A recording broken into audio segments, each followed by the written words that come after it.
interessa discutir nesse documentário a conservação de estruturas industriais de enormes dimensões que ainda estão desocupadas ou subocupadas e que na área portuária do Rio de Janeiro e que constituem exemplares de grande valor cultural, não só pelo sistema construtivo interessantíssimo e muito desenvolvido, quanto pela qualidade estética, mas também pela construção de significados muito importantes da história urbana da cidade. A equipe que eu coordeno defende que os galpões portuários desativados podem vir a representar um relevante papel na questão da gestão da conservação do patrimônio industrial carioca. Investigando experiências bem-sucedidas, tanto no Brasil quanto no exterior, a pesquisa examina a proposta de ocupação desses antigos prédios industriais com base nas teorias de Henri Lefebvre e de Michel de Certeau sobre lugar vivenciado, lugar praticado, lugar vivido, não é? Que foi sempre muito importante nas nossas pesquisas. E, paralelamente, a gente adota os conceitos da Beatriz Kuhl, que é uma das grandes especialistas na conservação e na reutilização do patrimônio industrial. Não é?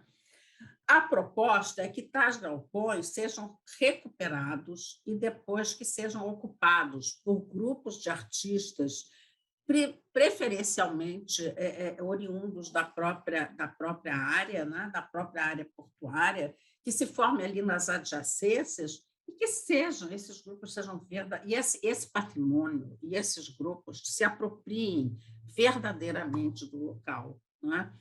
Em Espaços de Esperança, o geógrafo inglês David Harvey enfoca as profundas contradições que existem hoje no espaço urbano, no qual as políticas públicas são adotadas, geralmente, para beneficiar a iniciativa privada e produzem espaços destinados à reprodução do capital, em detrimento do uso pela população menos favorecida, né? Que seria a população principalmente nessa área, que tem que ceder espaço para os grandes empreendimentos.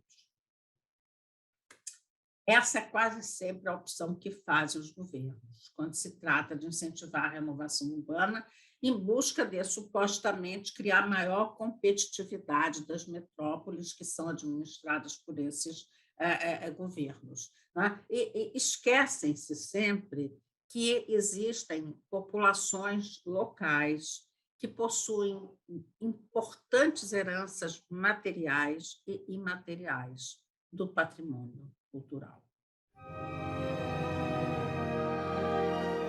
Por trás de um porto desativado, existe uma história e um patrimônio pulsante no antigo Cais do Valongo, na Igreja Nossa Senhora da Saúde, nos Jardins do Valongo e nos sobrados do Largo de São Francisco da Prainha e da Sacadura Cabral, entre muitos outros tesouros.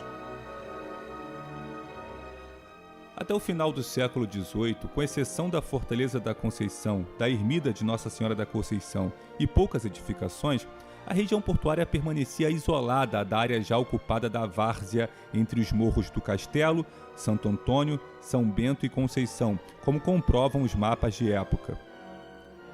Esse isolamento era garantido também devido à conformação geográfica dos morros de São Bento e da Conceição, que se estendiam aos morros do Livramento, Providência e Morro do Pinto, que criavam uma barreira natural entre a área central e a área do porto. Essa área é um espaço de integração, diversidade, complexidade, porque ela é ocupada por imensas experiências culturais que não são só nem portuguesas, nem só africanas. Elas envolvem uma ocupação que está, de certa maneira, vinculada à importância econômica da região, principalmente a partir do momento em que o Rio de Janeiro se transformou em capital da colônia, 1763, e recebeu todo o bafejo da referência iluminista do Marquês de Pombal através dos seus vice-reis, principalmente no caso específico da região do Marquês do Lavradio. Isso abriu espaço para uma série de referências importantes que abriram o movimento geral da região, seja como porto escravo, seja como lugar de acomodação dos armazéns, dos trapiches, em função da própria movimentação do porto em termos de recebimento dessa mão de obra que ia ocupar esses espaços. No início do século XIX, em 1817, Thomas Ender registrou algumas paisagens da área portuária, tal como a vista da Praia Formosa, com as Ilhas das Moças e dos Melões, posteriormente aterradas para integrar o que hoje é parte do bairro de Santo Cristo. O atual bairro da Saúde, que vai desde a antiga Prainha ou Praça Mauá até quase a Gamboa, já se chamou Prainha e posteriormente Valongo, e na virada do século XIX para o XX ficou conhecido como parte da extensa área da Pequena África, devido à quantidade de afrodescendentes que ali habitavam. A região se estendia do Cais do Porto, pela Cidade Nova, até a Praça 11 de Junho, Estácio e Catumbi. Ainda em 1811 foi realizada a obra do Cais do Valongo pela Intendência Geral da Polícia da Corte do Rio de Janeiro. O objetivo era retirar da Rua Direita, atual Rua 1º de Março, o desembarque e comércio de africanos que eram levados para as plantações de café, fumo e açúcar no interior do estado e de outras regiões do Brasil. Os que ficavam na capital geralmente eram os domésticos ou aqueles usados como força de trabalho nas obras públicas.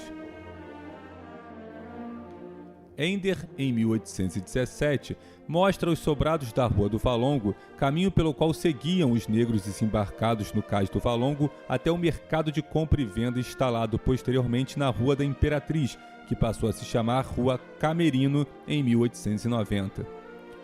O Diário do Rio de Janeiro, de 2 de julho de 1821, relata a chegada de angolanos no Cais do Valongo, que seriam vendidos. Desde o século XVIII, o trecho da prainha no sopé do Morro da Conceição era área valorizada porque se situava no ponto mais importante da antiga região portuária, local que dispunha de um bom ancoradouro priorizado para o desembarque de cargas. Tratava-se também de área comercial e abrigava as famílias dos comerciantes. Ender também retratou a Rua da Prainha, atual Rua do Acre, e a Enseada da Gamboa, em 1817, ainda bastante agrestes, bem como a vista do Palácio Episcopal no Morro da Conceição, permitindo também perceber que já ocorrera a ocupação da área central com moradias. Com a chegada da família real em 1808 e a abertura dos portos, a região portuária passou a atrair mais investimentos para a exportação do café.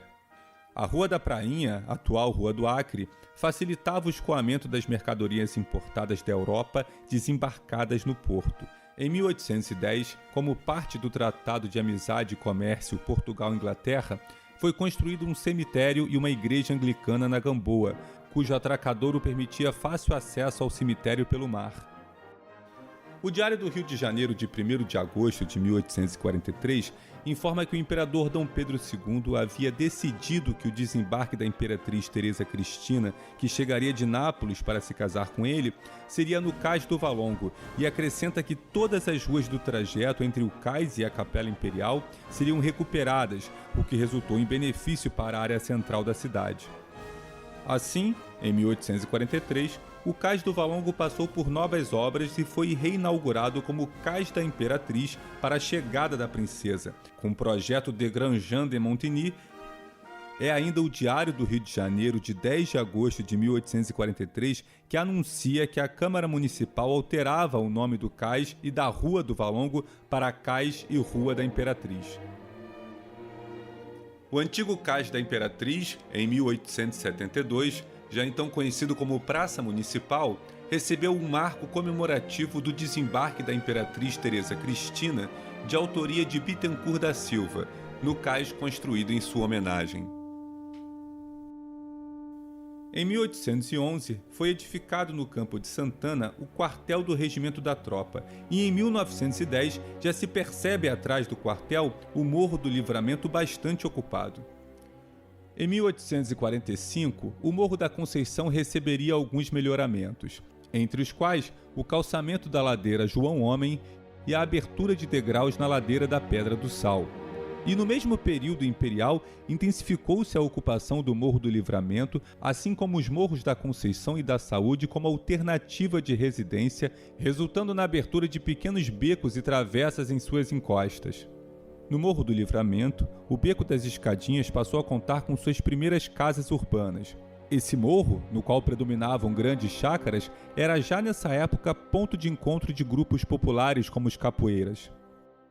Essa região, que hoje é bem menor do que era antes, e esse espaço era muito mais amplo e tinha impactos muito maiores sobre a área. Especialmente porque a gente lembra sempre da Praça 11, da Tia Seata, da Pequena África, mas na verdade essa região se ampliava para a área do Estácio, do Catumbi, da área do Andaraí Grande, da Tijuca. Todas essas áreas faziam parte dessa dimensão de centralidade que esse espaço da chamada hoje zona portuária tinha. E isso acabava fazendo com que essa região fosse um espaço de experimentação de culturas variadas.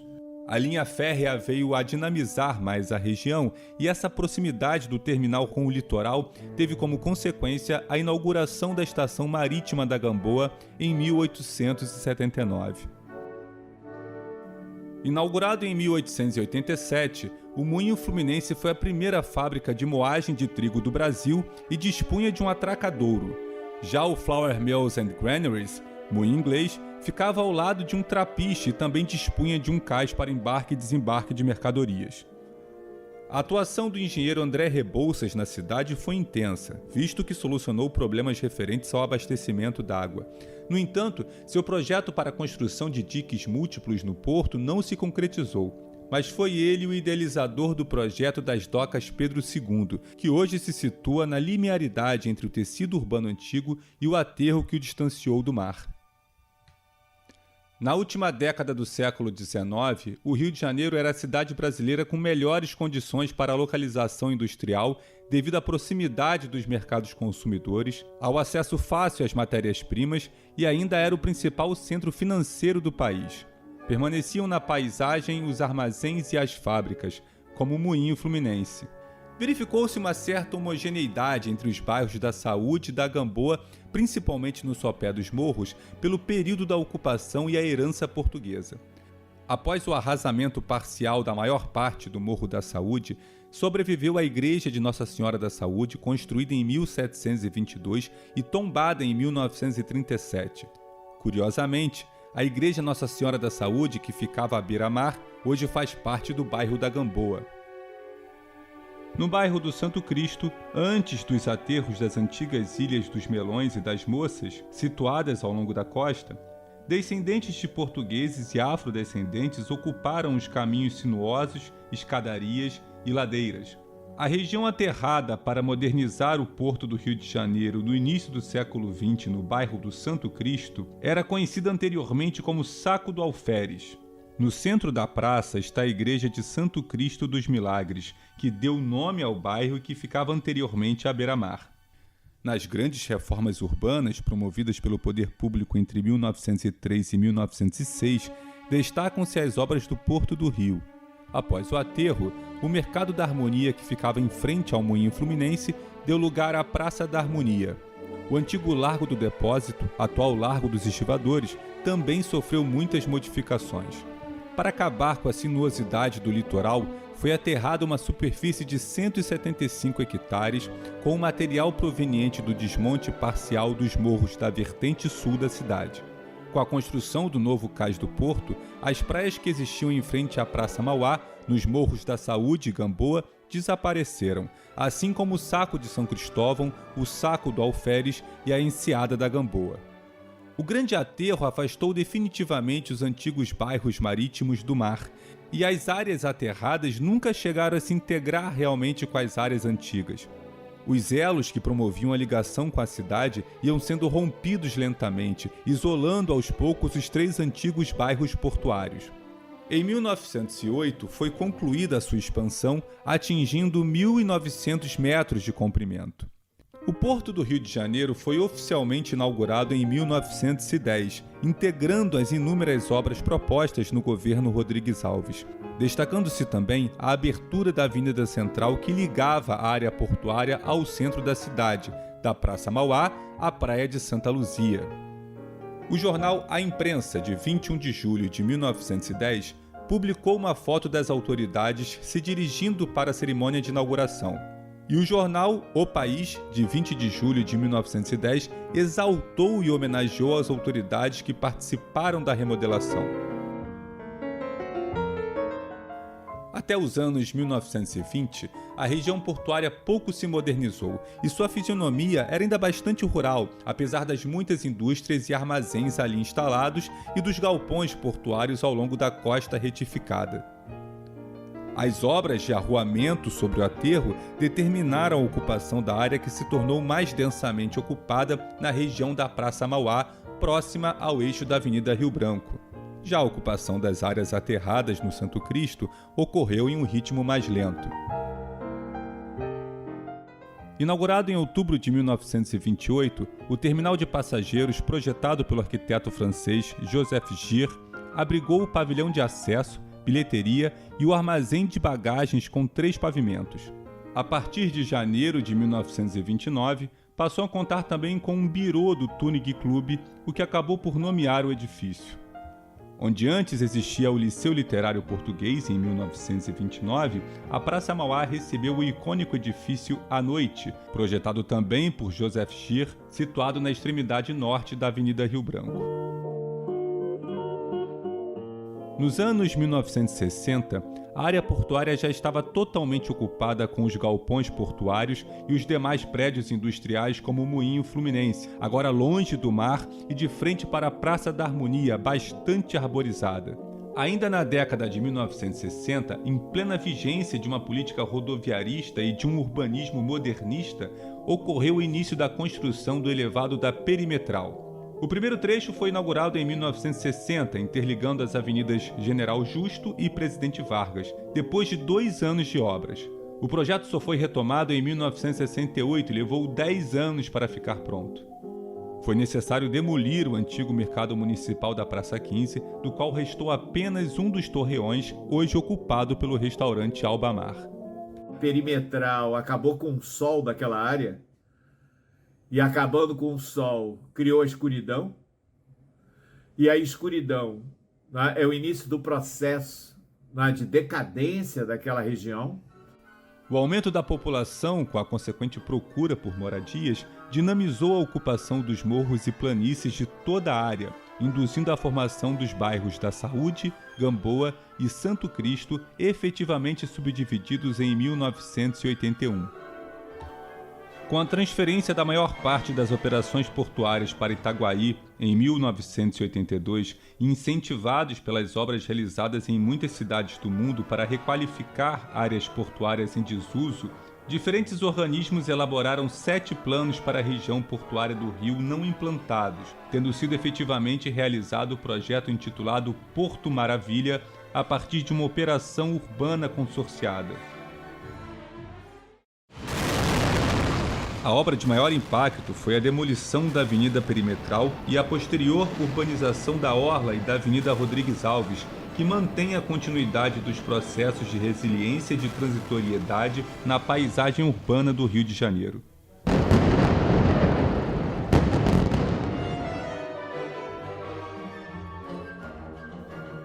Com a demolição do elevado da Perimetral, a Avenida Rodrigues Alves foi rebatizada de Boulevard Olímpico, com algumas melhorias urbanísticas, mas infelizmente por trás das fachadas restauradas ou grafitadas, existem inúmeros imóveis e estruturas industriais desativados que deveriam ser ocupados por estratos da população local.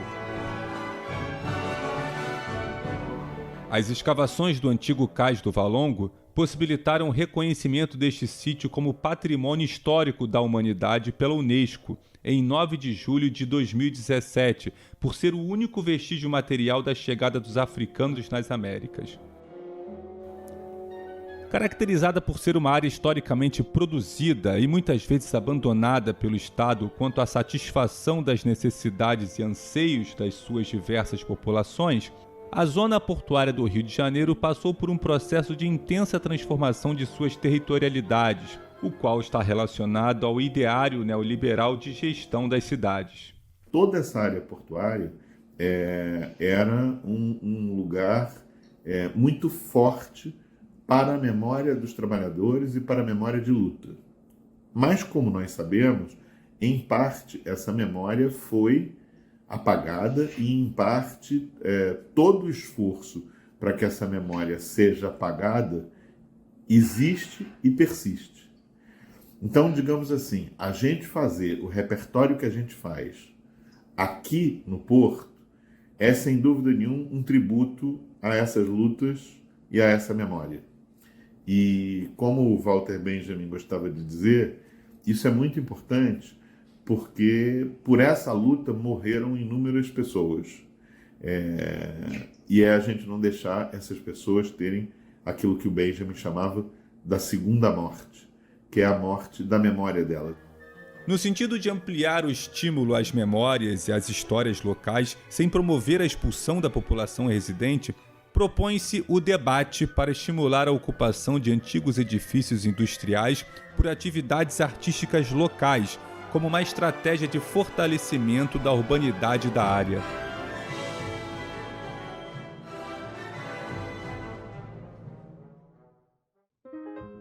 O teatro, a performance e as artes visuais têm se mostrado um meio eficaz nesse diálogo com a cidade.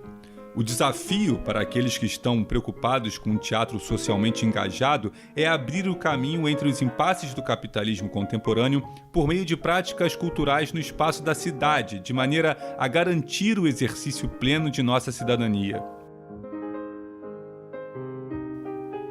Os equipamentos culturais de grande impacto, em geral, não estimulam a participação da população, visto que se destinam explicitamente às elites. E a simples transformação de um patrimônio cultural em museu ou centro cultural não garante seu uso pelos residentes da área, além de exigir uma onerosa manutenção.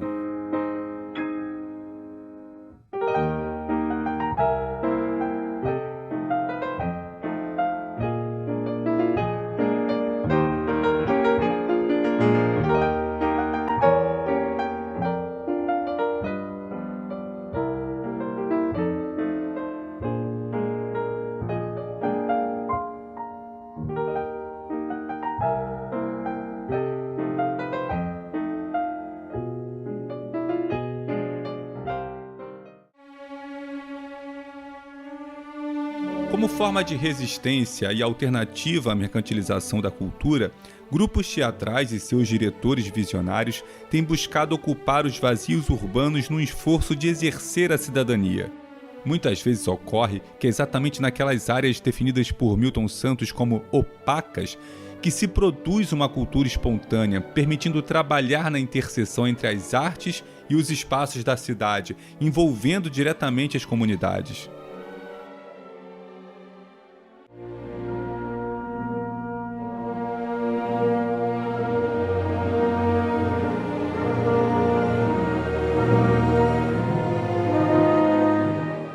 Uma das experiências mais exitosas foi a da diretora Ariane Muschini, quando ocupou em 1970 os galpões desativados do Bois de Boulogne, em Vincennes, que tinham pertencido a uma fábrica de cartuchos de pólvora. Sua Sociedade Cooperativa Operária de Produção, criada em 1964 com o nome de Théâtre du Soleil, transformou desde 1970 aquele patrimônio industrial em um lugar teatral.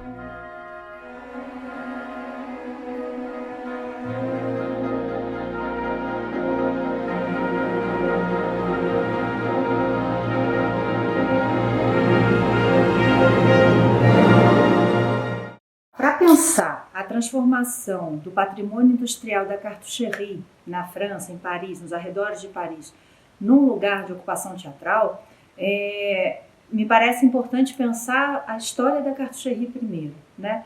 Ela foi construída em 1874 para ser utilizada como a fábrica de cartuchos e munição do exército francês. Daí vem esse nome, cartucherie, fábrica de cartuchos. E ela foi bastante utilizada durante todos esses anos, especialmente na Primeira Guerra. Na Segunda Guerra Mundial, ela foi ocupada pelos alemães e em 1950, mais ou menos, ela ganha um novo uso. É desativada essa ideia de fábrica de cartuchos e os galpões passam a ser utilizados como centro de recepção dos imigrantes africanos. Em 1970, a Ariane Minuschini estava procurando um lugar, um espaço para ensaiar o espetáculo 1789, um espetáculo que ela criou com o Théâtre du Soleil sobre a Revolução Francesa. E ela idealizou um espaço de cena que eram vários palcos, como se fossem palcos de feira. Ela imaginou um espetáculo que conversava muito com o teatro de feira, o Teatro da Comédia dell'Arte. Então ela precisava de um espaço amplo onde ela pudesse montar esses palcos e que o público tivesse, enfim, ali como os transeuntes daquela feira. E na esteira desse movimento, outras companhias, outros diretores ocupam os outros galpões. E em 1985, somente que vem a permissão oficial para a continuidade desse projeto de ocupação teatral daqueles galpões. Hoje em dia, a Cartucherie ela é formada por 4 teatros. Então tem o Théâtre du Soleil, que ocupa 4 galpões, mais ou menos, mais um outro edifício, um casarão grande, que tem a sala de ensaio, que hoje em dia é mais um pequeno teatro, o ateliê de costura, enfim, ocupa 4 galpões mais esse outro bâtiment, esse outro edifício. Tem o Théâtre de la Tempête, que também ocupa um grande casarão e tem 2 salas de espetáculos. O Teatro L'Épée de Bois, que são 2 galpões também, e nesse teatro tem 2 salas de espetáculos. Uma, inclusive, é muito bonita, é toda feita de madeira. O piso é de pedra, mas as paredes, a arquibancada, enfim, tudo de madeira, é muito bonito, muito belo. E também o Théâtre de l'Aquarium, que tem também uma programação regular. Eu diria que a ocupação da Cartucherie ela vem por esse desejo de um espaço alternativo para abrigar o teatro, que a Ariane estava começando a experimentar na década de 70, mas ela se mantém pela utilização diária ali daquele espaço.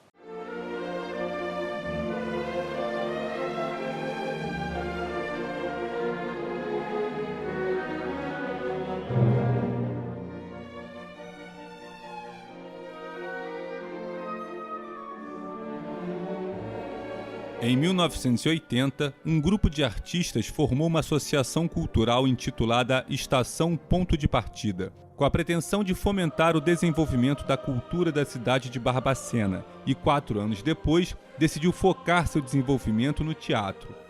Em 2004, começou a trajetória da Bituca Universidade de Música Popular, uma escola de música sediada em Barbacena, com cursos gratuitos e voltados para a formação e descoberta de novos talentos, também instalada no Conjunto Fabril.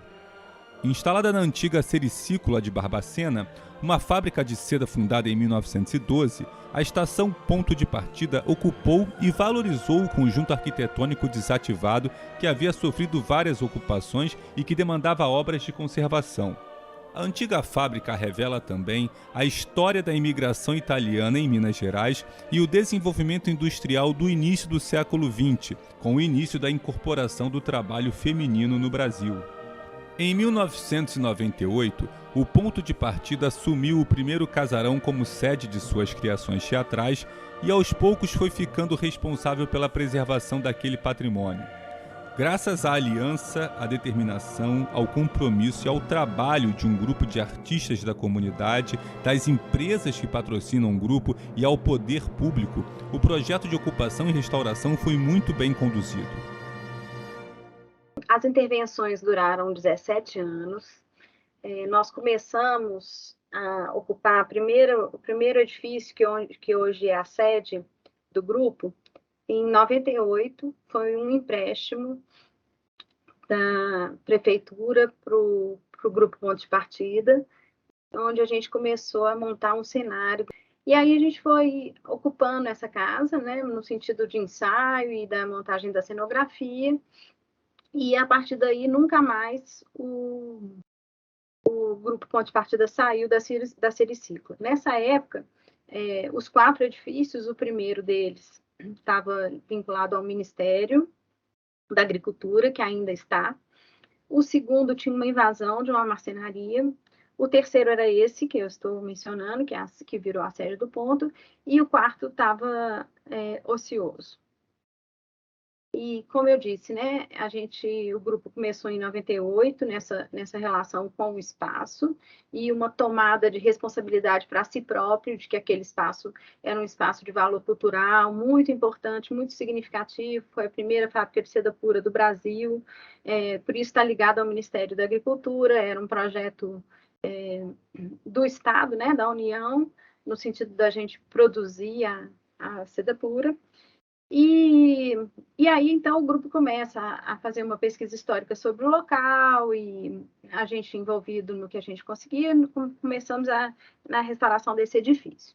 O segundo momento foi a negociação com a marcenaria de saída da casa, né? E aí se transformou na Escola Bituca, que é uma formação a nível técnico de música, me parece. E em 2015, o grupo, então, encerra a restauração da casa que a gente chama de Casa Palavra, onde tem parte administrativa do grupo na parte de baixo, e em cima tem um restaurante e uma biblioteca aberto ao público. Por estar numa cidade de em torno de 200 mil habitantes, ele tem um grau de inserção, né, junto com a comunidade, que é muito rico e importante.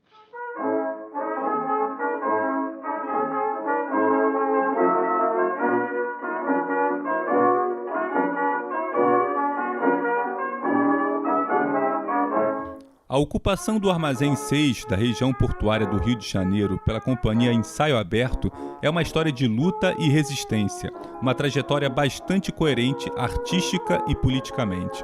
A construção desse território de resistência às margens da Baía da Guanabara é marcada por uma luta do grupo que buscava um espaço de grandes proporções que carregasse a história da classe operária. Essa luta passou pela ocupação, pela conquista do espaço e pela cessão de uso do referido armazém finalmente em 2016. Cabe ressaltar que o armazém centenário de 5.000 metros quadrados é um espaço múltiplo e dinâmico, no qual ocorrem espetáculos de grande porte que visam democratizar o acesso, promover a inclusão social e a formação do cidadão. Caracterizado por uma tradicional estrutura original de grandes dimensões, pilares e treliças em ferro, com os enormes portões preservados, assim como as alvenarias de tijolo aparente, o telhado e o piso cimentado que ainda guardam a memória do lugar. O processo de ocupação do Armazém 6 se deu de uma forma bastante longa no tempo. Mas, na verdade, a gente começa esse processo 5 anos antes. A gente começa numa reunião de planejamento estratégico da companhia, que é um procedimento habitual nosso, da gente avaliar aonde a gente quer estar nos próximos tempos. E, pela primeira vez, quer dizer, a gente sempre fazia isso com um intervalo de 1 ano, depois passamos a fazer com um intervalo de projeções de 3 anos, e num determinado momento a gente percebeu, eu e Tuca, que é a minha diretora executiva, minha diretora de produção, fundadora da companhia como eu, que nós precisávamos pensar num prazo mais longo. Nós que temos, desde o primeiro ano da companhia, um trabalho muito forte com o público, um trabalho de fidelização do público e um trabalho de ir em busca de um público mais interessante do que o público habitual de teatro. Ou seja, é um princípio brechtiano, é um princípio do Brecht, é um princípio do próprio Meyerhold também, de que você precisa, ao mesmo tempo que você está trabalhando a estética cênica, você precisa trabalhar a busca de um novo espectador, a formação de um novo espectador, a criação de um novo espectador. E nós sempre tivemos esse trabalho com muita força dentro da companhia. Esses armazéns eram completamente abandonados. E essa área aqui do Rio de Janeiro era uma área completamente degradada e era o mais baixo IDH do município do Rio de Janeiro. Então nós falamos, bom, não vai ser muito difícil a gente conseguir esse espaço. Esses imóveis pertencem à Companhia Docas do Rio de Janeiro, que é uma estatal. Então nós procuramos o presidente de Docas, na época, e apresentamos um projeto. E ele gostou muito do projeto e disse que íamos fazer, íamos encampar o projeto. Já era fim de um governo. Houve a mudança de governo, consequente mudança de cadeiras e veio um novo presidente de Docas. Esse novo presidente de Docas era uma pessoa ligada ao mercado imobiliário. E nos avisaram, olha, ele não vai ter nenhuma simpatia pelo tipo de projeto. Então nós optamos e fomos ao ministro, que era o ministro dos Portos, na época, porque Docas era ligado ao ministro dos Portos. E o ministro gostou muito do projeto e disse, vamos fazer o projeto. Bom, aí começou uma batalha que durou 3 anos e pouco, até que nós tivemos o direito provisório de entrar no armazém. A partir daí, a gente passou a lutar pela posse da terra. Essa posse oficial da terra só aconteceu em 2016. Portanto, 6 anos depois que nós tínhamos ocupado o armazém.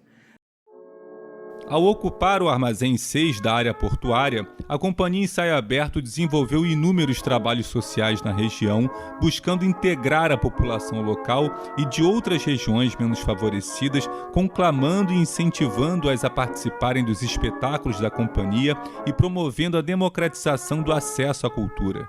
O Teatro dos Trabalhadores, em especial, é um projeto pelo qual nós temos muito carinho e é um projeto muito importante internamente para a companhia.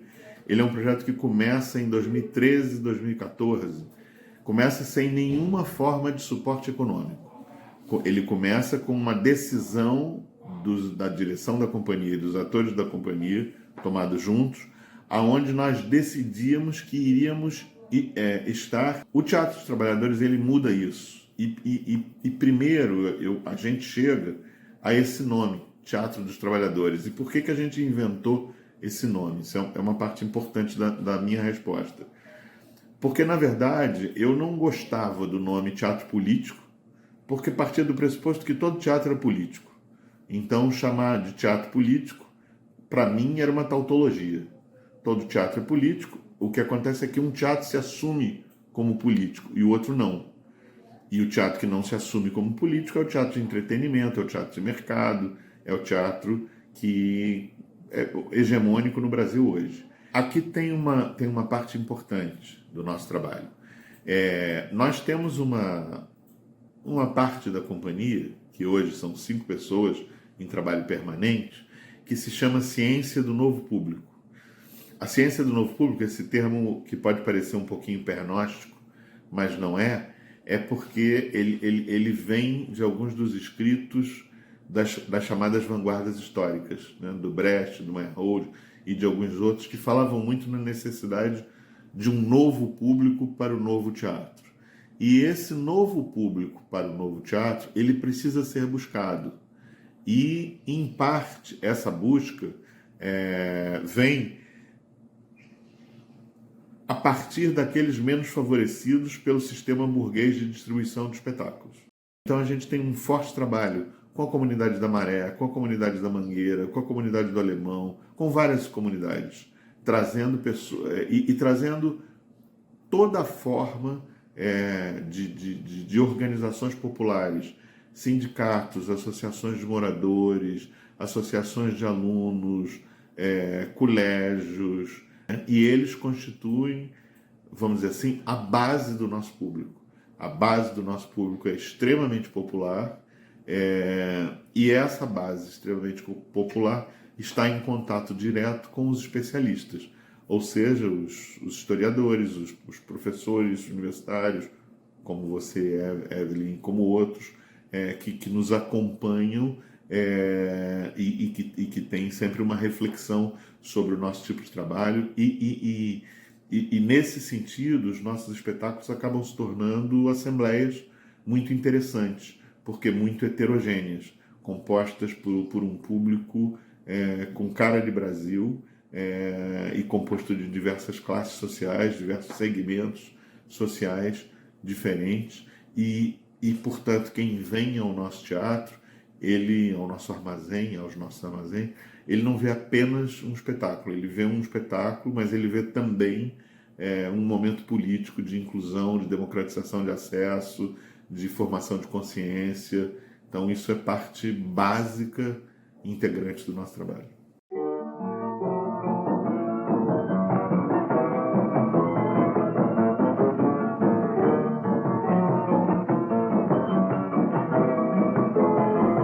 A fábrica de chocolates Bering, da Rua Orestes, número 28, esteve ativa, ainda que com altos e baixos, desde 1934 até 1980, oferecendo postos de trabalho à população do bairro. No início da década de 1980, as atividades produtivas foram transferidas para outra sede e a fábrica foi fechada. Boa parte do seu maquinário de enormes proporções e de difícil transferência, sobretudo em um bairro de ruas estreitas e sinuosas, ficou nessa área de 15 mil metros quadrados a 5 minutos da Avenida Rio Branco. No entanto, a antiga fábrica de chocolate, há quase 2 décadas, abriga um conjunto de ateliês de artistas plásticos, dentre outros usos. Devido às dívidas do proprietário com a União, o imóvel foi leiloado e os artistas inquilinos receberam ordem de despejo. Em 2010, esses locatários se organizaram em uma associação, fato que os auxiliou a vencerem a luta para não deixarem o espaço que ocupam. Reconhecendo a relevância da ocupação criativa do imóvel desativado, o poder público municipal tombou a edificação e desapropriou a antiga fábrica, no intuito de garantir a permanência dos ateliês que passaram a fazer parte do mapa cultural da cidade. É uma arquitetura que tem uma característica bem interessante, porque ela está entre o eclético e já uma arquitetura industrial mais estandardizada, né? Ela é uma estrutura metálica, a estrutura da construção é estrutura metálica. Eu, nas minhas pesquisas que eu fiz em 2004, eu identifiquei algumas vigas com a indicação de que tinha sido fabricada na França, made in France. Mas muita gente considera que era uma fabricação alemã. Então, a característica que eu acho mais marcante é essa. Mas ela está também... tem muitos elementos ainda do eclético, quer dizer, é um final do período eclético aqui da arquitetura carioca, né?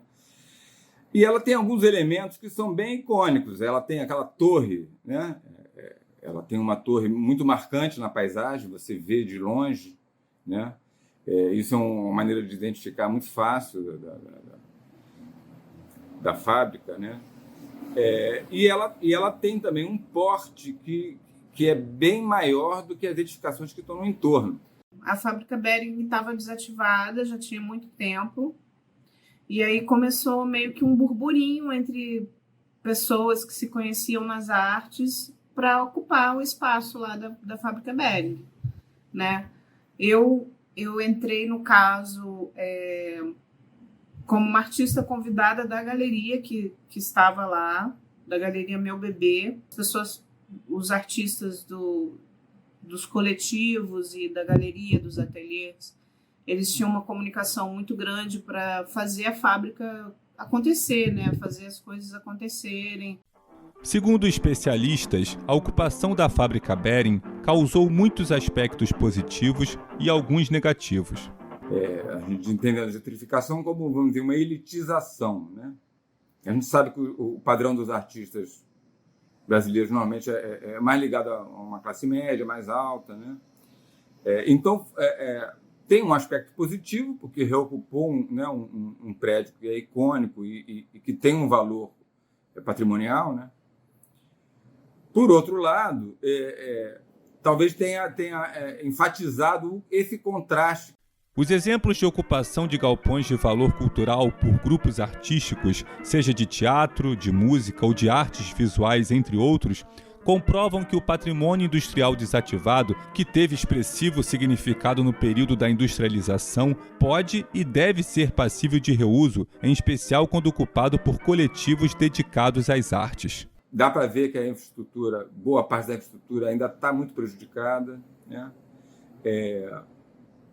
Levou um tempo para eles recuperarem toda a parte do terraço, que é muito importante, porque havia uma série de infiltrações, né? Isso foi concomitante, né? A ocupação pelos artistas foi feita ao mesmo tempo em que eles melhoravam, né? Tem um aspecto positivo, né? Que é a ocupação, o reuso, né? O reuso é muito importante, né? Como um primeiro passo para você recuperar uma estrutura degradada, mas que tem valor patrimonial. O impacto no entorno dessa recuperação é positivo, né? Na verdade, é um processo que ainda não está completo, mas que já dá para perceber que foi bastante positivo. Como se percebe, são muitas as ocupações exitosas do patrimônio industrial pelos artistas visuais, da música e da cena. Os estudos de caso aqui investigados e os depoimentos dos artistas e arquitetos demonstram que nem sempre o caminho trilhado é simples, envolvendo muitas dificuldades a serem transpostas. Porém, os resultados são significativos para as comunidades. Sugere-se que, particularmente, os artistas da área portuária se organizem em coletivos para buscar ocupar imóveis industriais desativados na área.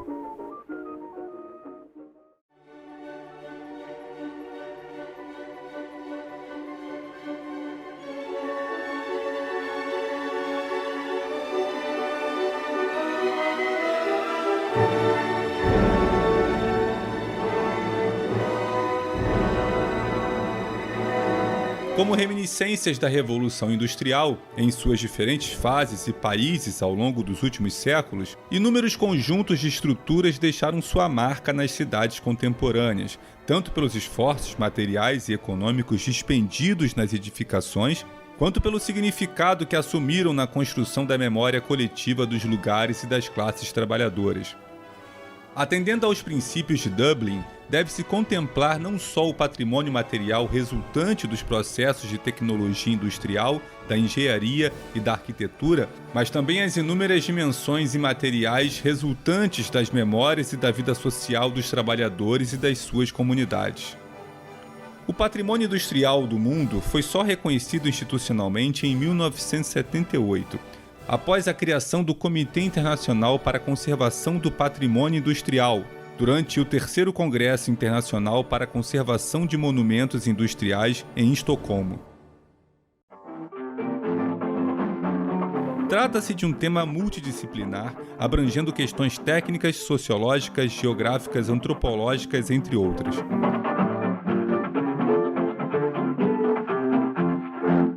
Remanescente vivo da era da industrialização, o patrimônio industrial inclui edifícios e máquinas, oficinas, fábricas e armazéns, entre outros, além de locais onde ocorreram atividades sociais relacionadas ao setor. Entende-se que a área portuária do Rio de Janeiro, local por onde entraram no Brasil milhares de africanos e cujos galpões desativados participaram intensamente da vida econômica da nação, seja um lugar de memória ainda vivo. Apesar de esses galpões já terem sido identificados e preservados, necessitam urgentemente de conservação e de novos usos que revertam em benefício para a cidade e que não sejam apenas centros culturais com objetivos turísticos, como ocorre frequentemente.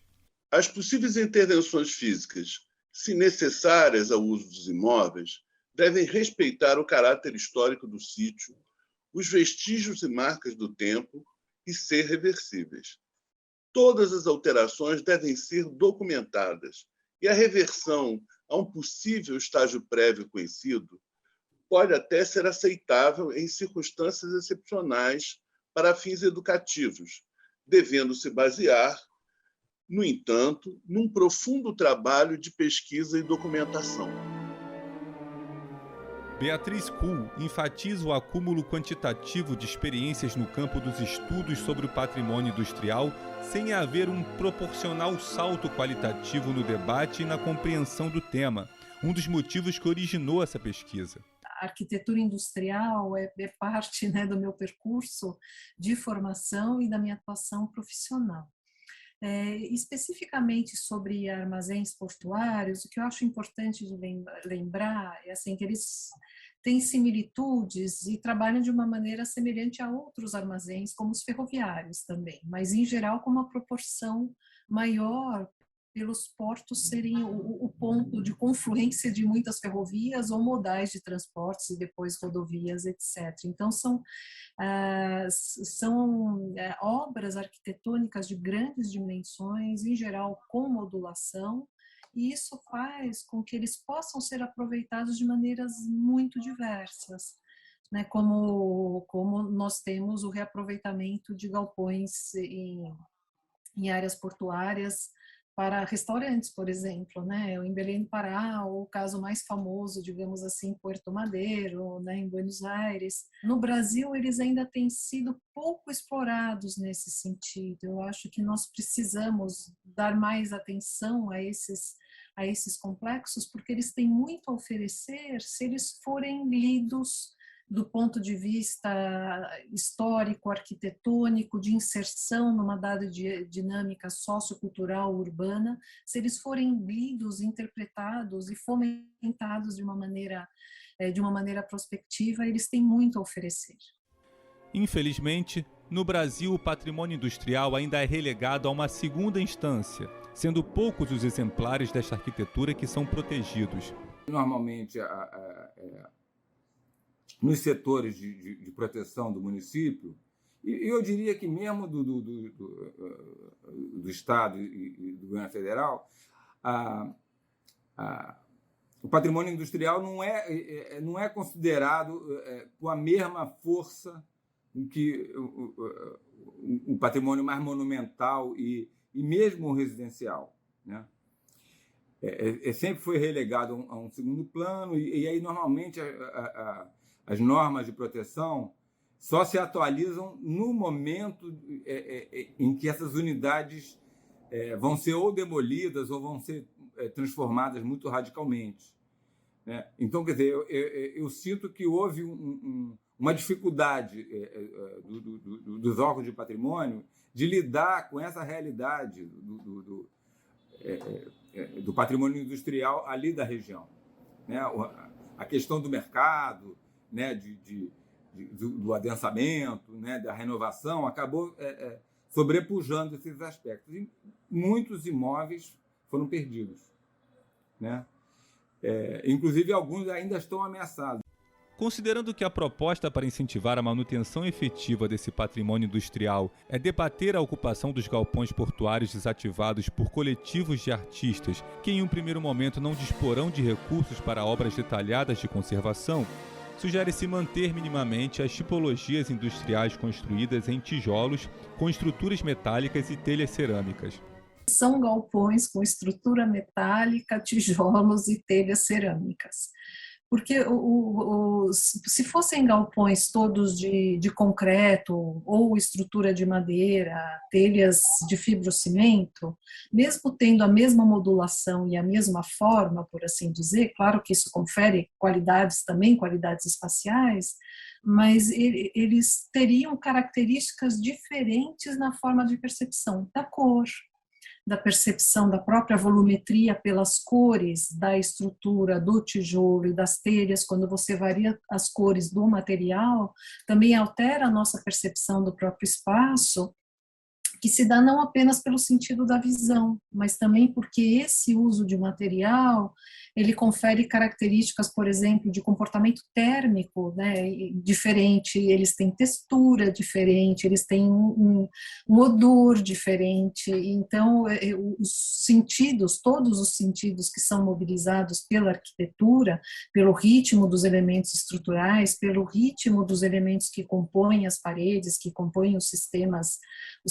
construtivos, eles conferem características espaciais importantes para além da forma. Eu acho que o patrimônio, de um modo geral, o patrimônio cultural de um modo geral e o patrimônio industrial de um modo particular, eles podem contribuir muito para isso e só tem a se beneficiar disso. Se entrar num diálogo constante com as comunidades, com os coletivos, com as manifestações que já são estruturadas ou ainda não são estruturadas, o quanto mais o patrimônio puder fazer parte da dinâmica da vida contemporânea, melhor. O que eu tenho a aconselhar de principal é assim, tentar entender o que é aquele espaço e o que aqueles materiais dizem e nos contam sobre aquele espaço e dialogar com esse dado, usar isso como um dado de realidade. A proposta desse projeto é incentivar o uso desse rico patrimônio industrial da área portuária por coletivos de artistas da área ou que venham a se estabelecer na área. Coletivos de artistas, eu acho que vão ficar muito felizes nesses espaços, porque em geral são espaços que têm um respiro, que têm uma amplidão para que as manifestações artísticas possam se manifestar. Então, eu acho a proposta mais do que oportuna,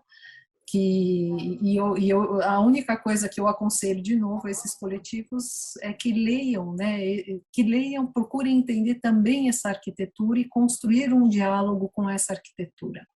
Os depoimentos dos teóricos são imprescindíveis para a ocupação desse patrimônio industrial tão rico, assim como a experiência de quem está executando projetos de restauro e reuso nos galpões portuários, como o arquiteto José Serrone, que está restaurando o Armazém da Utopia e os 2 galpões da Gamboa, cedidos à ação da cidadania. O ano passado, eles tendo conseguido aqueles 2 galpões na Gamboa, eu fui procurado novamente, dessa vez uma coisa mais concreta, e comecei a pensar no uso daquele espaço que é até muito maior que do Armazém da Utopia.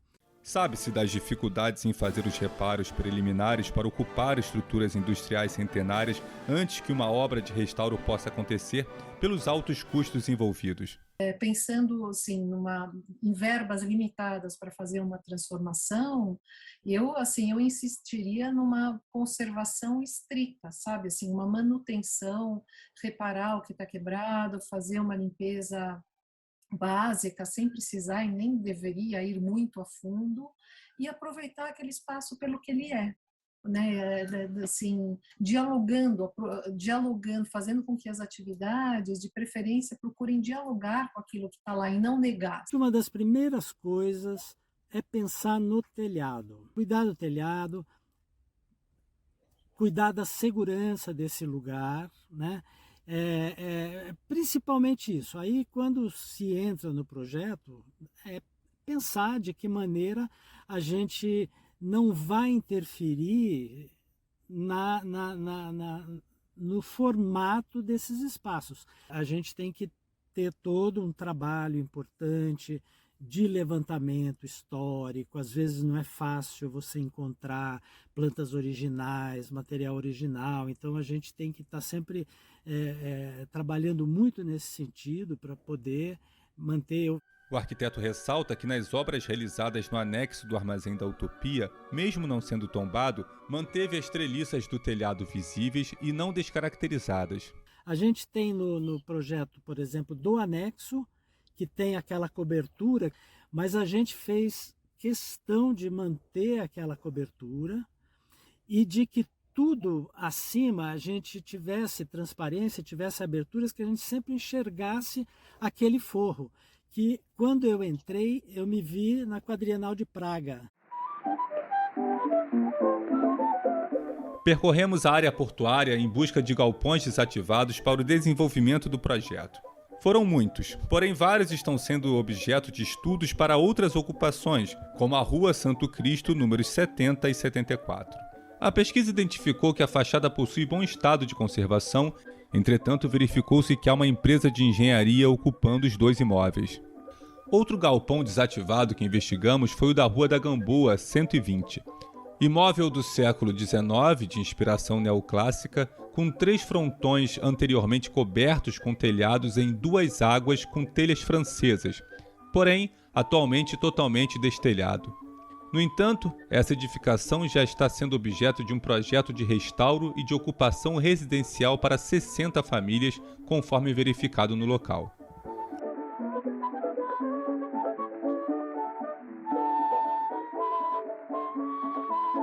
Após outras tentativas, localizamos uma antiga fábrica de equipamento de costura, à rua Antônio Lage 38, na Gamboa, antiga sede da Pan Costura Indústria e Comércio S.A.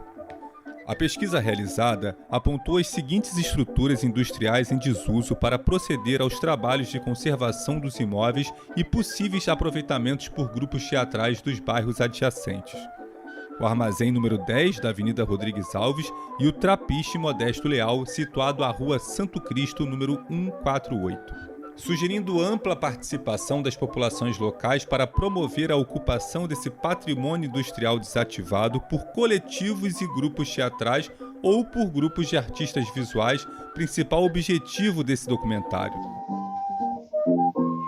A maioria dos galpões portuários foi edificada nas primeiras décadas do século XX para estocagem do café proveniente do Vale do Paraíba. Os que foram construídos ao longo do novo cais inaugurado em 1910 seguiram o mesmo projeto básico, dotado de estruturas metálicas, cobertura em telhas cerâmicas francesas, iluminação zenital e fechamento em alvenaria, embora tenham sido registradas algumas diferenças nos materiais utilizados, já que alguns apresentam alvenaria de tijolos maciços e outros alvenaria de concreto.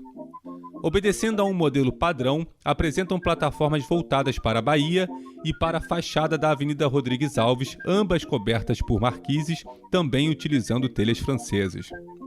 O Armazém 10 possui as mesmas características dos 18 galpões existentes ao longo do cais desde o início do século XX.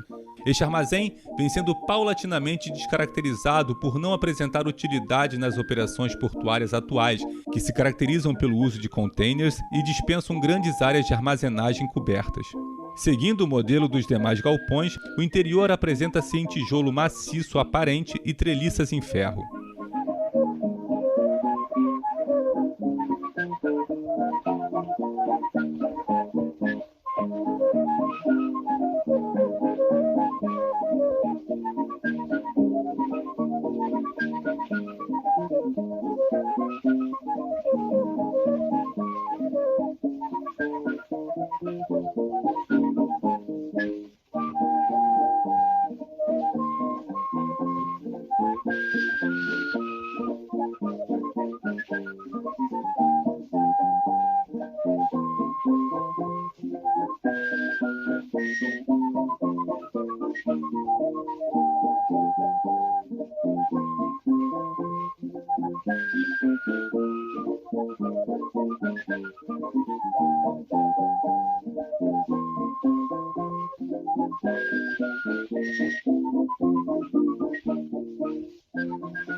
O antigo Trapiche Modesto Leal é um armazém portuário construído pelo engenheiro Antônio Januzzi, em estilo eclético, inspirado na arquitetura inglesa.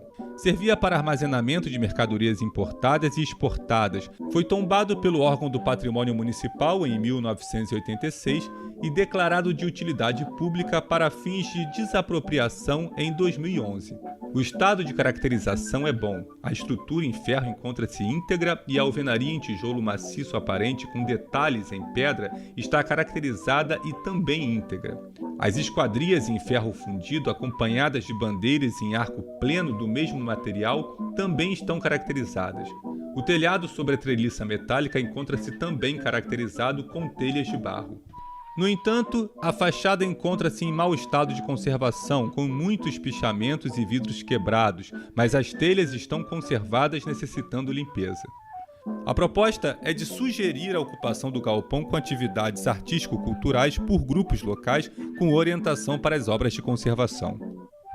De 25 de setembro de 1935 até o início da década de 1940, ali funcionou as emissoras e diários associados, a PRG3 ou Rádio Tupi. Eu acho que o patrimônio, de um modo geral, o patrimônio cultural de um modo geral e o patrimônio industrial de um modo particular, eles podem contribuir muito para isso e só tem a se beneficiar disso.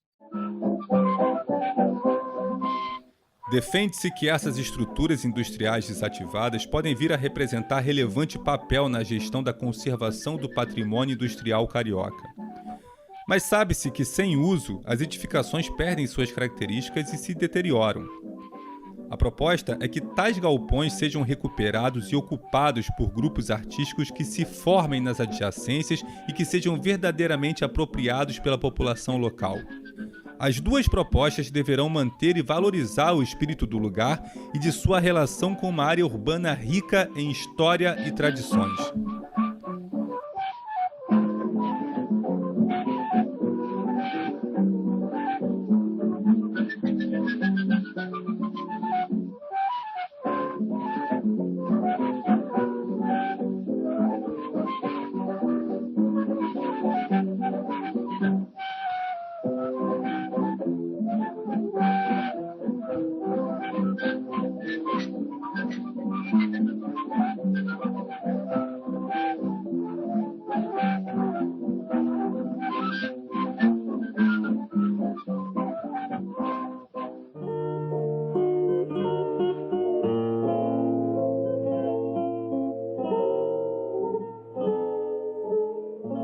Uma maneira de investigar o tecido social é abordar as identidades e o sentido de pertencimento de cada área da cidade. Na zona portuária, por exemplo, memórias individuais e coletivas convivem com o patrimônio cultural e industrial decorrente da ocupação dessa área periférica, que é tão rica em tradições. E a ressignificação de espaços industriais desativados ainda é uma excelente maneira de manter as relações do espaço com a cidade e com as pessoas que lá habitam. Pelo porto, especificamente pelo Cais do Valongo, desembarcavam os escravizados. Na década de 1840, o Porto do Rio de Janeiro registrou o maior movimento de importação de africanos de toda a nossa história. Do Cais do Valongo, um dos espaços significativos que mais guarda as memórias da área portuária é o edifício do armazém central das antigas docas Dom Pedro II, que fica localizado em frente à área do Cais do Valongo, no espaço conhecido como Pequena África, espaço simbólico para a comunidade afrodescendente. Hoje, após a realização de pesquisas arqueológicas, aquela área converteu-se em símbolo da luta pelo reconhecimento de sua identidade e de sua história. O engenheiro André Rebouças é o autor da obra do Galpão das Docas Dom Pedro II, cujo projeto adotou métodos construtivos europeus que englobavam o que havia de mais avançado em termos de tecnologia portuária, incluindo o sistema construtivo do cais e armazéns, bem como sua logística. Ele fez questão de não empregar a mão de obra escrava na construção dessas docas inauguradas em 1871. Eu acho que quem olha para a antiga sede da Ação da Cidadania, lá, que é o prédio das docas, lá, um dos prédios, um dos armazéns mais importantes, não só pela importância do André Rebouças, lá, ter construído, mas quem entra naquele prédio sente a grandiosidade daquela área. Cabe ressaltar que, mesmo depois da abolição, os ex-escravizados que vieram para o Rio de Janeiro fixaram-se no bairro da Saúde em busca de trabalho no porto e moradia barata. Por muito tempo, após a construção do extenso viaduto da Perimetral, a área ficou abandonada. Porém, no final dos anos 1980, o projeto SAGAS, Saúde, Gamboa e Santo Cristo, que partiu da própria comunidade, buscou resgatar a urbanidade da área, sem contar com as muitas iniciativas das ONGs para valorizar a população residente. Tinha muitas experiências ali, o SAGAS, né? Que se preocupava com aquela área ali dos bairros da zona portuária, né? Então, várias coisas importantes que estão ali, que devem ser anotadas, devem ser recuperadas e devem ser faladas. Semelhante aos tradicionais bairros lisboetas, o espaço do Morro da Conceição se manteve apesar das profundas transformações urbanas ao seu redor. A coexistência da cultura africana e da cultura portuguesa, entre outras, em toda a área portuária e dos inúmeros fatos históricos que ali ocorreram, fizeram surgir territórios culturais carregados de densidade simbólica. Situado em local elevado e estratégico, o Morro da Conceição abriga o Observatório do Valongo, o segundo mais antigo observatório do Brasil em funcionamento, fundado em 1881. O Palácio Episcopal, situado no alto do Morro da Conceição, reflete a tipologia da arquitetura civil lusa do período colonial. O edifício foi utilizado como residência dos bispos até a transferência da sede do bispado em 1918 para o Palácio São Joaquim na Glória. Atualmente abriga o Museu Cartográfico. É vizinho da Fortaleza da Conceição, inaugurada em 1718 para a defesa da cidade, com obras complementares no governo do Conde de Bombadela e acréscimos ao longo do século XVIII. É tombada pelo IPHAN em 1938. Sobreviveu quase intacto em meio às transformações urbanas e históricas do centro da cidade, apresentando um casario remanescente do fim do século XIX e início do século XX, ocupado em especial por imigrantes portugueses. O casario reflete um modo de vida semelhante aos tradicionais bairros de lisboetas da Alfama e Chiado. E apesar das profundas transformações urbanas ao seu redor, o morro manteve-se quase inalterado, permanecendo como lugar de moradia, rodeado por prédios que o escondem parcialmente dos transeuntes. Em 1905, na encosta oeste do Morro da Conceição, foi criado o Jardim Suspenso do Valongo, um local bucólico e repleto de obras de arte. Além do Morro da Conceição, o bairro do Santo Cristo também teve uma forte ligação com nossas origens lusas, visto que muitos portugueses que desembarcavam no Rio de Janeiro ainda no século XIX estabeleceram-se naquele bairro devido às oportunidades de emprego nas atividades portuárias. Como este projeto visa principalmente beneficiar os residentes, utilizou-se o censo de 2010 para averiguar a densidade de moradores por quilômetro quadrado. Verificando-se que ao longo da costa e das áreas aterradas no início do século XX, a população é mais rarefeita, existindo maior densidade demográfica nas áreas mais antigas, acentuando-se nos morros da Providência e do Pinto. Pelos dados do censo de 2010, a Saúde tinha uma população residente de 2.749 habitantes, a Gamboa com 13.108 habitantes e o Santo Cristo com 12.330 habitantes. Alguns levantamentos do censo de 2010 também demonstram os locais nos quais se localizam os habitantes segundo as faixas etárias que interessam a este projeto, cabendo destacar que existe uma concentração de população entre 20 e 54 anos conforme o mesmo censo. Igualmente, a média de moradores por domicílio aponta maior número de moradores por residência nas áreas dos 4 morros. Os dados de 2010 também revelam que a renda média nos 3 bairros situa-se entre meio e 3 salários mínimos.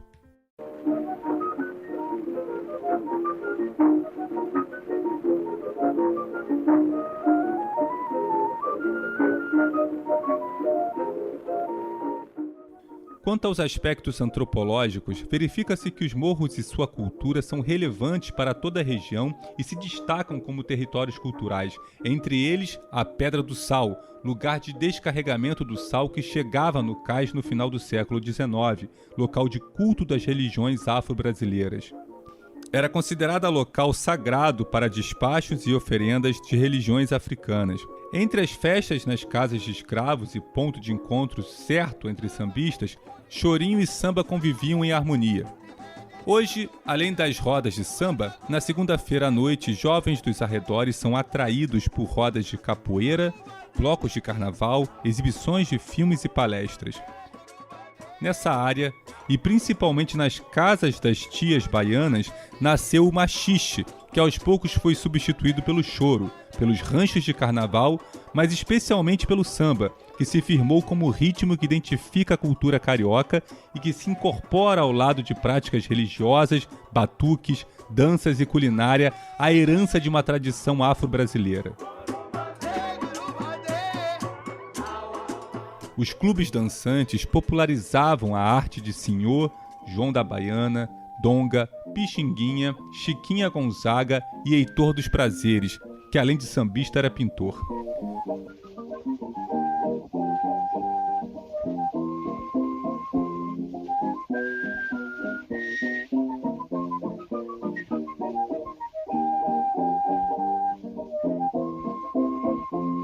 O Morro da Providência abriga a comunidade da Escola de Samba Vizinha Faladeira, campeã do Carnaval de 1937, que hoje desfila no Grupo D, mas abriga também ateliês de outros artistas, como o fotógrafo Maurício Ora. Mas a arte e a cultura também florescem nos demais bairros portuários, em especial aqueles ligados ao samba e ao carnaval, destacando-se os blocos tradicionais como os Cravos da Mauá, do Largo de São Francisco da Prainha, o Bloco do Cordão do Prata Preta, da Praça da Harmonia e o Bloco Pinto Sarado, do Morro do Pinto, entre outros. Também com sede no bairro da Saúde, a Associação Cultural e Recreativa Afoaxé Filhos de Gandhi é um dos primeiros blocos afro do Rio de Janeiro, existindo desde 1951, e seus integrantes originais eram trabalhadores do Cais do Porto e moradores negros e mestiços do bairro da Saúde, Gamboa ou adjacências, ligados às religiões afro-brasileiras, e traduz bem a forte relação da cultura afrodescendente, socializando o espaço público e celebrando alguns dias dos santos durante todo o ano e especialmente no Carnaval.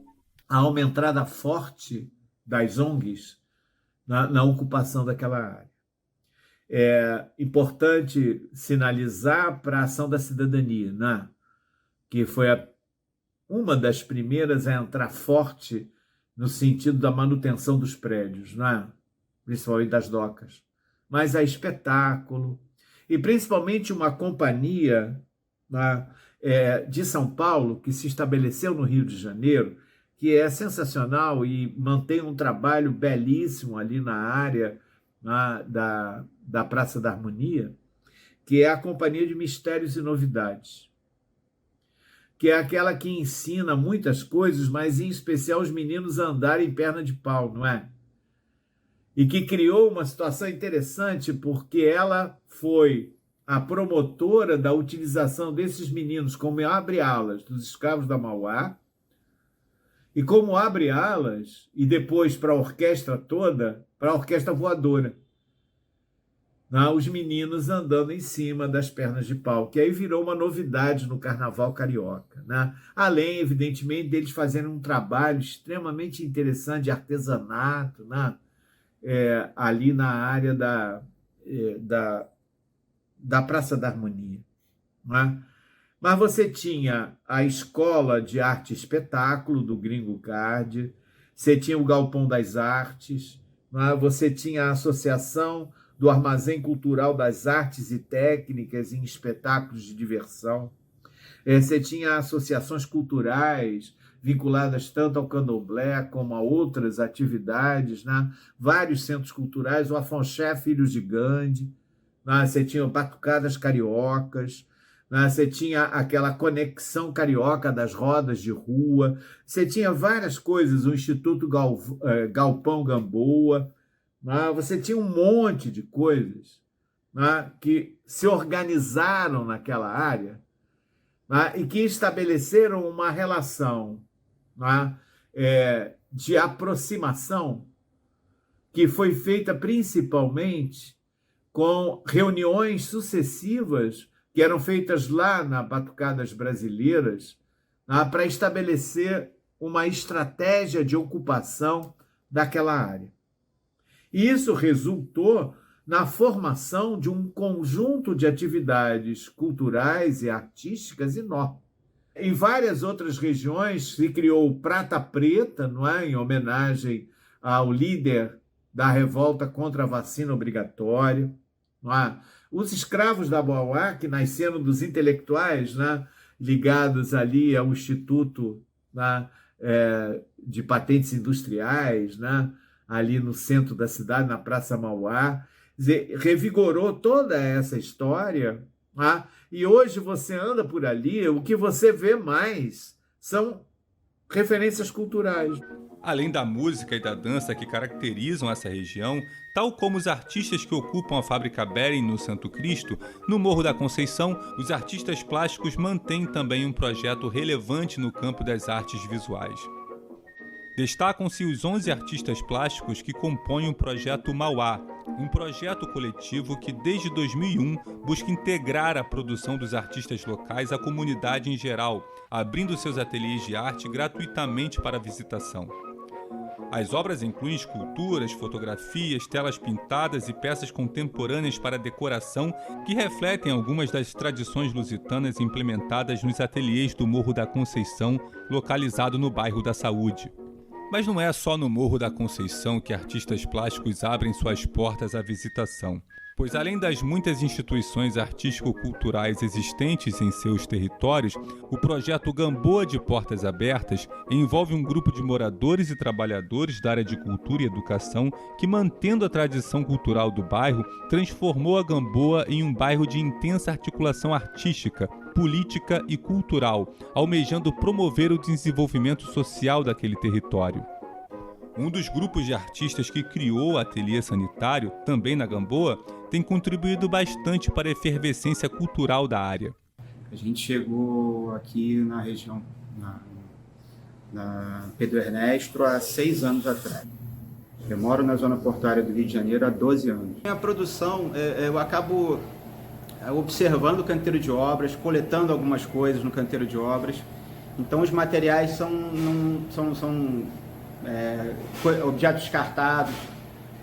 Eu trabalho com gesso, trabalho com ardósia. Acho que é importante a ocupação dos artistas na zona portuária, mas é importante a gente atentar que essa ocupação não pode atrapalhar de quem já está aqui há muito tempo, de quem realmente tem história aqui, de quem tem gerações construíram realmente a história do lugar. A gente não pode vir para cá e gentrificar, a gente tem que estar aqui para contribuir e melhorar, para que todo mundo possa aproveitar e que a gente possa compartilhar da nossa produção, enfim, ter uma boa vizinhança. O outro artista, também morador da área e que fundou o Ateliê Sanitário, relata como foi a integração e a manutenção do galpão. Na época tinha a oportunidade de alugar um imóvel público que a gente aluga, um tamanho razoável para a gente poder começar o nosso projeto. Eu não sei sobre os outros galpões aqui da região que são ocupados, se eles vieram pelo mesmo motivo. Mas eu acredito também que, como também no nosso caso, acaba se criando uma rede, porque quem indicou para a gente essa rua para alugar o imóvel foi o pessoal da oficina do Prelo, que hoje, inclusive, trabalha conosco aqui no ateliê. Eles, na época, disseram que tinha alguns imóveis na rua que eles haviam alugado também um pequeno galpão para fazer o projeto deles de publicação. Então, nós viemos checar essa informação e deu certo. Então, acho que dessa mesma forma, a gente vai puxando outras pessoas para a região. Acho que a gente foi bem sucedido nisso, porque a gente é frequentado assim como vizinho também, não é só em momento de exposição. A gente é frequentado direto pela galera da região e também por outros artistas. Então, acho que acaba virando também um ambiente de intercâmbio mesmo isso. A gente tem uma espécie de rede de apoiadores, né? São pessoas com uma renda um pouco mais alta, que são parceiros do ateliê e são colecionadores também. Em resumo, percebe-se que a área portuária, como um todo, reflete a característica básica do carioca, uma forte tendência para as artes, para a música e para o teatro, produzindo um patrimônio cultural inigualável. Sobretudo, esta alma carioca induz ao pertencimento da cidade, ao uso intenso dos espaços públicos e às trocas de sociabilidade que são um patrimônio imaterial que se pretende preservar na área portuária, independentemente de obras de marketing urbano. Que o importante não é você recuperar apenas fisicamente.